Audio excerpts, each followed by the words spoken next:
শেখ হাসিনাকে নিয়ে এখন কি করবে ভারত? প্রিয় দর্শক, সে প্রশ্নের উত্তরটি এখন আমরা জানার চেষ্টা করব। বাংলাদেশের অভ্যন্তরীণ পরিস্থিতি বর্তমানে স্বাভাবিক হলেও দীর্ঘদিনের মিত্র হাসিনাকে নিয়ে এখন উভয় সংকটে পড়েছে ভারত সরকার।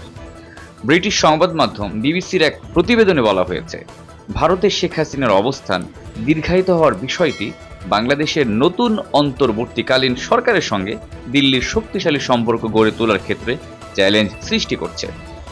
গত মাসে শেখ হাসিনার ছেলে সজীব ওয়াজেদ জয় যে বিবৃতি দিয়েছেন তা এরই মধ্যে বাংলাদেশে ক্ষোভের জন্ম দিয়েছে। কিন্তু শেখ হাসিনার ভবিষ্যৎ অনিশ্চিত বলে মনে হলে এবং সাবেক এই মিত্রকে ঝুঁকিতে ফেলা হবে মনে করলে ভারত তাকে চলে যেতে বলবে না।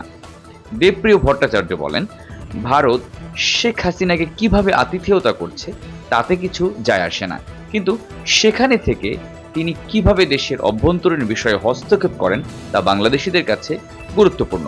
তিনি যদি বর্তমান অন্তর্বর্তীকালীন সরকারের বিরুদ্ধে কথা বলেন তাহলে তা বৈরিতা হিসেবে মনে করা হবে।